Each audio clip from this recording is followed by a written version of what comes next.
college.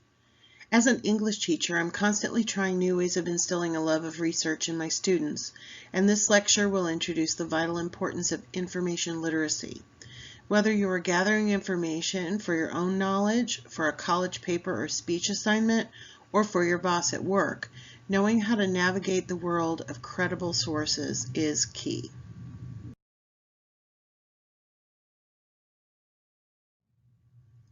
While this presentation is geared towards students in college English classes, I really encourage you to share this information with your friends and family who may also need some training on how to know fake news from the real deal.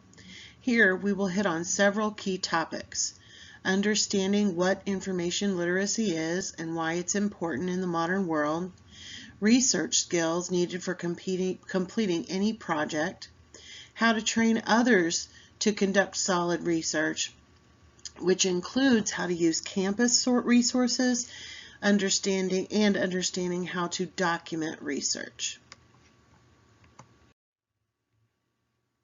According to Wesleyan University, information literacy is defined as recognizing when information is needed and being able to efficiently locate, accurately evaluate, effectively use, and clearly communicate information in various formats.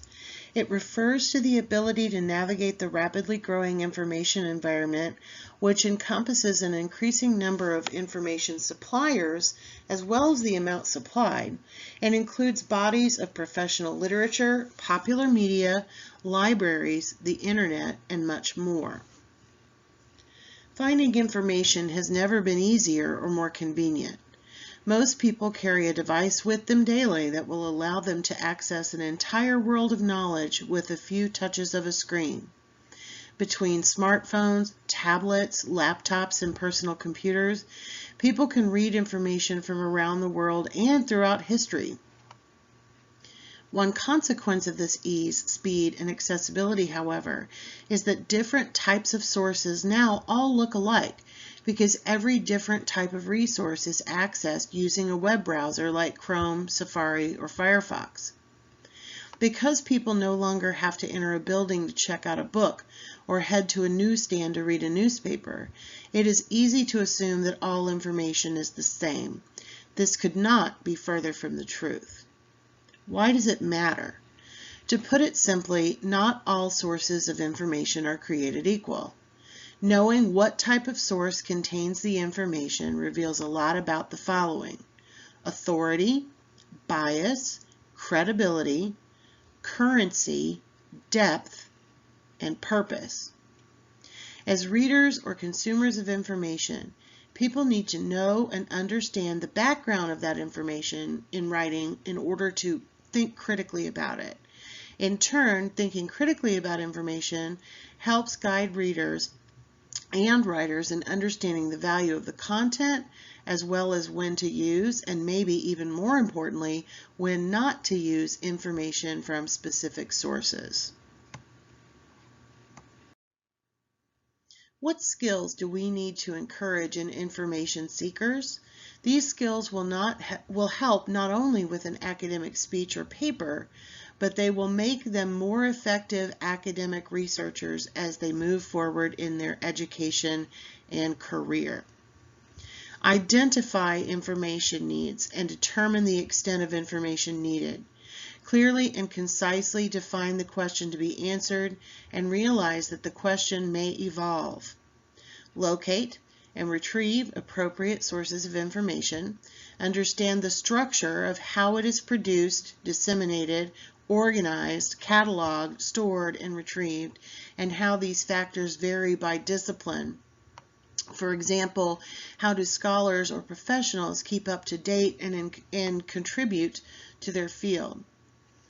Use indexes or other search tools effectively and efficiently to find specific resources. For example, select appropriate tools, formulate search strategies, use appropriate search techniques, evaluate results. Evaluate information and its sources critically. Understand different types of sources and formats and how to use them. Evaluate the relevance and reliability of the information retrieved. synthesize the information retrieved, integrate it into one's current knowledge base, and successfully apply it to the original information need. Present this newly acquired knowledge so that others can use it. Determine the audience's needs and the best presentation format. Know the standards and criteria for presenting information in the relevant subject field or discipline. Properly cite sources. Direct the audience to sources of further information and acknowledge one's sources. Finally, translate these abilities and concepts to new projects and disciplines. With proper research skills, anyone can become a skilled academic researcher. What better way to prepare people to transfer to universities and to take on the world? Even the brightest star students are likely to have developed a bit of a Google addiction in today's world. Let's face it, most of us have. I know that my first line of research inquiry is often the Google search bar on my phone's home screen. Therefore, one of the most important research lessons we can impart to information seekers is that Google is not always the way to find the best resources for an academic project. Because I teach English, guiding students and admittedly sometimes forcing them to use other research avenues is always on my mind. For students and others who teach in non-writing intensive areas or who are college staff or administration, and are not routinely teaching students, it's important to realize that even all students need some guidance when it comes to conducting academic research. The good news is that solid academic research can be conducted anywhere with an internet connection. The secret is to explore the library resources available at your institutions. Personally, I like to present various types of sources in this order so that I'm focusing more attention on library resources and less on the open internet. Every library, whether public or academic, will have search tools to assist researchers in finding books, films, articles, reference materials, etc. And even more important research at your colleges are the librarians themselves. It is a great idea to invite the college librarians to offer some information literacy training to you. This is a fantastic use of campus resources, both electronic and human. Use library catalogs to locate books, ebooks, and films. Use library databases to locate articles from published periodicals. Most college libraries have a large number of database subscriptions from general to field specific.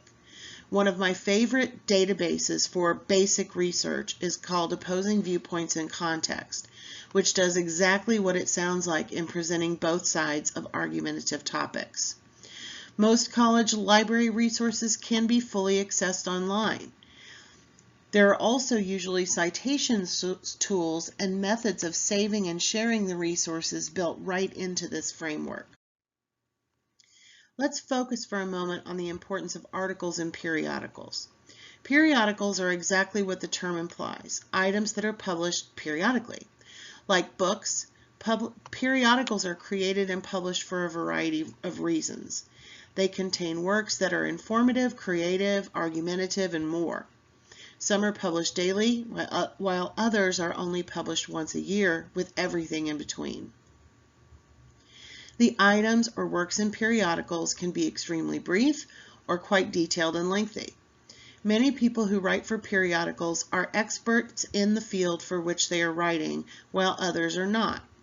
Written works in periodicals can be aimed at specific or general audiences. They might be written using simple language, or they could contain advanced field-specific terminology. While not all books are credible and reliable, the same can be said for items published in periodicals, and yet periodicals are, in many ways, great sources of information for research in life, work, and academics. Various types of periodicals. Typically, when researchers turn to periodicals, these are the types of sources involved. Newspapers. Even these run the gamut from local papers in very small communities to major newspapers that are widely known.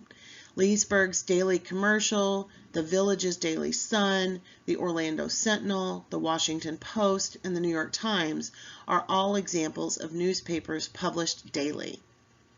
Magazines. In terms of library research, the term magazine typically applies to monthly periodicals that are created to appeal to a popular audience, even though most magazines seek to capture a specific segment of the audience at large.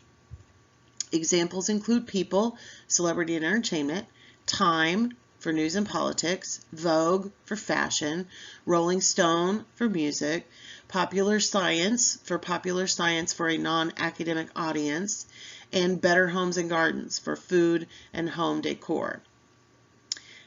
Academic journals. In every academic field, researchers share information through conferences and in academic journals. A hallmark of the academic journal is the peer-reviewed process, used to choose or eliminate articles for publication. Additionally, journal articles are published with citations and bibliographies where magazines are not. Authors published in academic journals are experts in their field, where writers for newspapers and magazines are often professional journalists rather than scientists or credentialed experts in another field.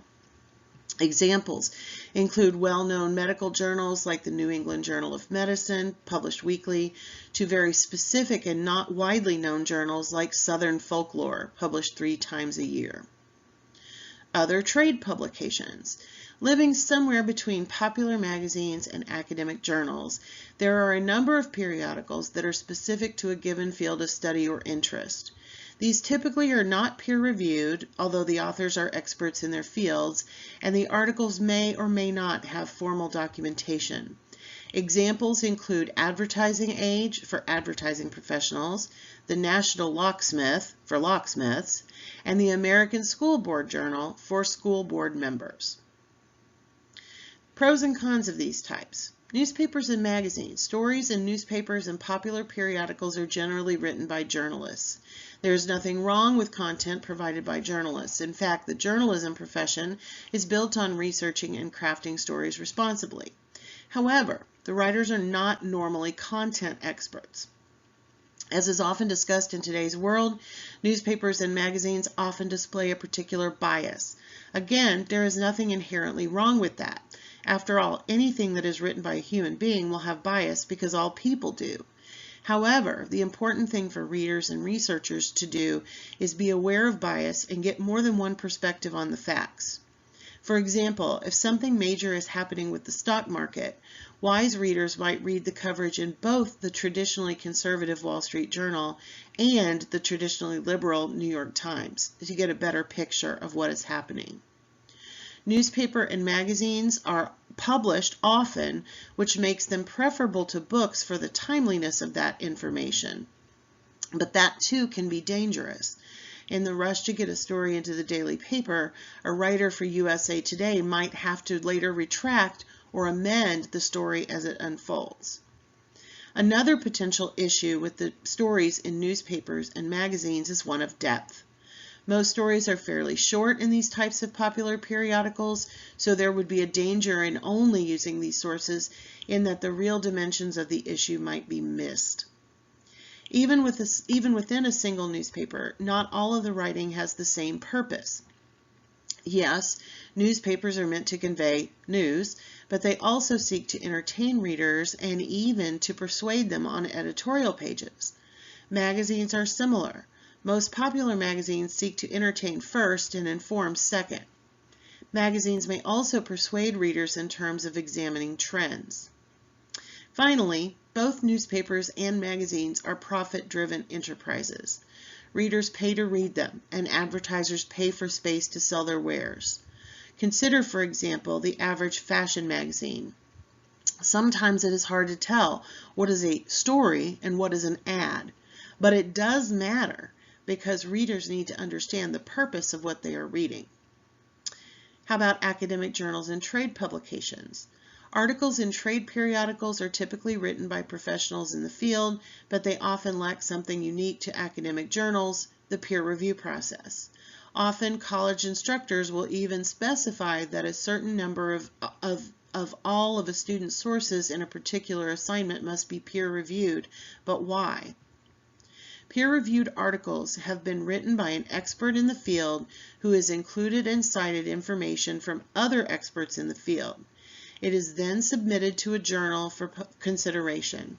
The journal sends all prospective articles to additional experts in the field who will determine whether or not the article in question meets expectations for academic rigor, adds something new to the academic discourse community, and is worthy of being published. Because of this process, items that are published in academic journals are considered to be authoritative and credible. Peer-reviewed articles can, however, be too much for a normal audience. Both trade publications and academic journals might be written using a lot of jargon specific to the field. Academic articles might be so advanced that the average reader will not get anything out of them. For example, an advanced paper on astrophysics is likely not a great source for a student to use in his or her paper on Neil deGrasse Tyson in a first-year English class. A graduate student, however, proposing research for a dissertation in astrophysics would most likely not want to include Gillian Telling's 2015 interview with Tyson in Entertainment Weekly. Another rather unique feature of academic journals is a lack of paid advertising. Journals might have calls for proposals or ads for upcoming conferences, but they generally do not sell ads to companies. It would definitely call a medical journal's integrity into question, for example, if the journal was packed with ads from a major pharmaceutical company and a drug made by that company was a subject of a glowing article as well.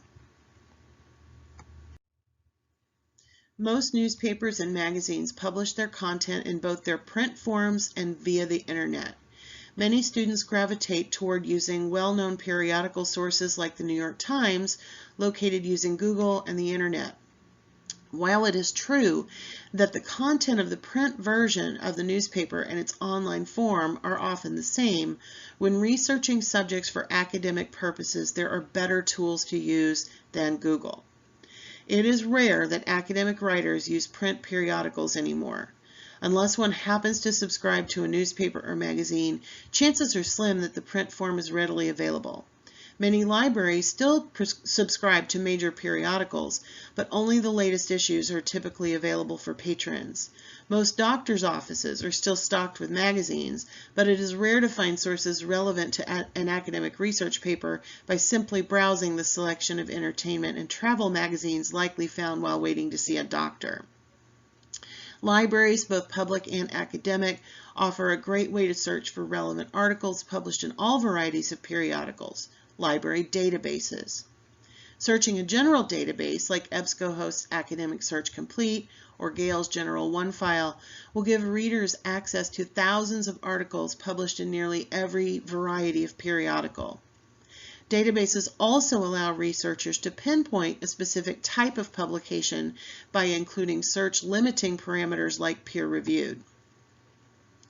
The vast majority of databases now allow readers to access the full text of articles. In many cases, the articles will even include any visuals like photos, charts, or graphs associated with the original print form. Articles will appear in HTML format with fairly plain text and little formatting, or in PDF format, which shows a scanned image of the article as it appears in the print version. Database access versus Googling. Instructors who assign research papers or projects generally prefer that students use academic resources, and learning to access periodicals using official academic tools is key to meeting these expectations. The content of a given assignment or a given article is going to be the same when viewing an article on the NewYorkTimes.com as it is looking at the story through Academic Search Complete. So why do instructors in higher education prefer that students use and cite periodicals via library databases? Here are some of the reasons. The fully online versions of periodicals change quickly.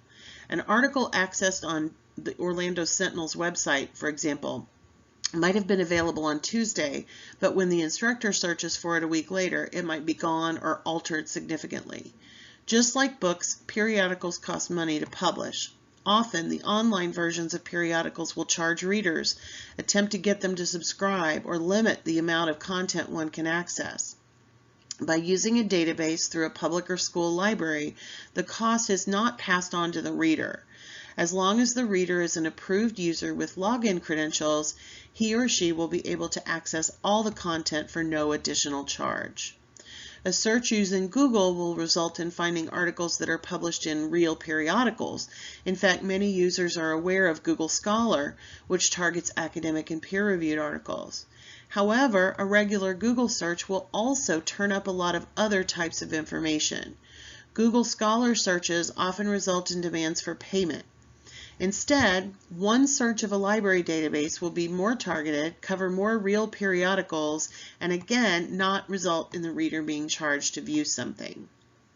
Finally, knowing what type of source contains the information is going to determine its credibility and usefulness. Using academic tools means that the search is going to target articles in periodicals versus other types of sources. As you gather your research, it's going to be vital that you keep track of what you are doing and what you have found. With all the online options available through cloud storage or sites like Google Docs, this is now fairly easy. Many people, however, still like to work with resources on paper, so don't be afraid to print things out if this works for you. Once materials are gathered, you may want to save them in your course's learning management system by uploading items and saving them in your inbox or email. Here is a list of things you may want to save when locating research. A current APA citation for a working bibliography or an MLA citation if that's what's called for, a summary of the resource including how it would be relevant to your project, when possible the full text of the source. When that's not possible, key quotations and clear instructions on how to locate the original. If documentation is not your strong suit, this is another excellent time to bring in a resource. Check with English faculty and college librarians if you want some extra help with proper documentation. Choose an appropriate style of format and documentation.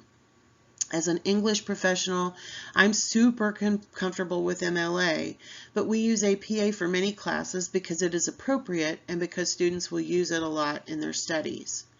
Keep a working bibliography. This is my #1 piece of advice in a research project. Creating proper citations early in the process means a lot less anxiety later in the process. When communicating this to others, this is a great time to remind people of the benefits of doing academic research rather than using all websites.